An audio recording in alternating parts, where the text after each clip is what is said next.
तब दोस्तों मैंने एक रील और एक शॉर्ट बना के आपको बताया था कि अगर आप ट्रेन में ट्रैवल कर रहे हो और आप किसी भी जवान को देखते हो ट्रैवल करते वक्त, वो ड्यूटी के लिए जा रहे हैं इस वक्त और वो कहीं फ्लोर पे बैठे हुए हैं, गेट पे बैठे हुए हैं, खड़े होकर ट्रैवल कर रहे हैं, तो एज अ गुड सिटीजन आप अपनी सीट उनको दे दें। और यदि आप वो पूरी जर्नी अबैंडन कर सकते हैं, छोड़ सकते हैं कि यही आप सीट रख लो, कोई दिक्कत नहीं, मैं कैसे भी चला जाऊँगा, ऐसा भी कर सकते हो, आप वो कर दो, क्योंकि उनका वहाँ पहुँचना जो है ज़रूरी है। और ऐसे ही एक मामला सामने आया है जो कि थोड़ा सा जो है स्केप्टिकल है, थोड़ा सा डिस्कस करने वाला है, जहाँ पे दोस्तों मालवा एक्सप्रेस के अंदर एक घटना हुई है जहाँ पे एक टीटी ने जो है रिश्वतखोरी कर दी है एक पैसेंजर के साथ में। और ये जो पैसेंजर हैं ये इंडियन आर्मी के अंदर है। ठीक है, हुआ ये है मालवा एक्सप्रेस की घटना है यहाँ पर। जैसे दोस्तों इंडिया पाकिस्तान के बीच में टेंशन एस्केलेट होती है, रिटेलिएशन स्टार्ट होता है, तो यहाँ पे हमारे कुछ फौजी भाई होते हैं जिनको जम्मू जो है रिपोर्ट करना होता है अपने बेस के ऊपर, जैसे मैंने आपको उस वाली शॉर्ट के अंदर बताया भी था।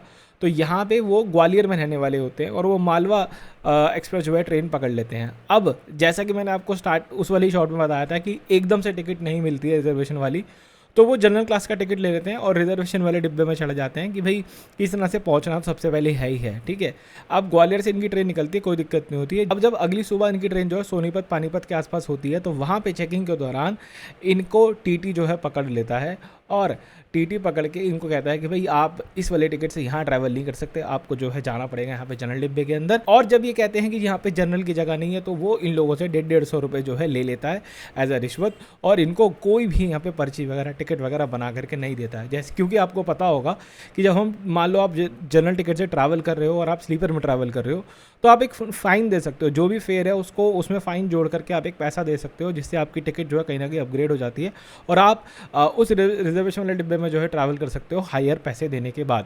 तो दोस्तों यहाँ पे जो हमारे फौजी भाई होते हैं वो सबसे पहले तो टीटी साहब को पूरा केस बताते हैं कि जी ऐसे ऐसे बात हो गई, वो उनको अपना कार्ड दिखाते हैं, पूरा मैटर समझाते हैं, लेकिन टीटी यहाँ पे समझने को तैयार नहीं होता है। वो इनको कहता है कि भाई या तो नगद नारायण नहीं तो जनरल डिब्बा। ठीक है, जो कि बिहेवियर थोड़ा सा जो है इसका मुझे अलग लगा कि यार नहीं, ऐसा बिहेव जो है नहीं करना चाहिए था। यहाँ पर उनको एटलीस्ट सीट ऑफर करनी चाहिए थी, या कुछ ना कुछ उनके लिए अरेंजमेंट कर देता, या अपनी ही सीट दे देता। कुछ घंटों की बात थी, उनको भी तो एक सीट मिलती है, अपनी ही सीट दे देता। इस चीज़ के ऊपर ध्यान देते हुए, मतलब इस चीज़ के ऊपर इसका संज्ञान लेते हुए नॉर्दर्न रेलवे ने, ये जो टीटी हैं इनका एग्जैक्ट नाम नहीं पता है लेकिन वो लुधियाना से हैं, और इनके ऊपर जो है केस रजिस्टर होता है। एक फैक्ट फाइंडिंग इंक्वायरी आप कह सकते हो इनके ऊपर बिठा दी जाती है, जो कि पता करेगी एग्जैक्टली क्या मैटर हुआ था, जिसमें हमारे जो टीटी साहब है इन्होंने क्या रिएक्ट करा। यहाँ पे जो हमारे फौजी भाई हैं वो जो बता रहे हैं वो बात सच है नहीं, और फिर उसके अकॉर्डिंगली उसके ऊपर केस चलाया जाएगा। और एज ऑफ नाउ यहाँ पे जो हमारे टीटी साहब हैं उनको यहाँ पे सस्पेंड कर दिया गया है। आप में से कुछ लोग बोलोगे साफ साफ क्यों बोल रहे हो, मैं डेजिग्नेशन को रिस्पेक्ट दे रहा हूँ, इंसान को नहीं। दोस्तों सवाल उठता है ये पूरा मैटर खुला किस तरीके से।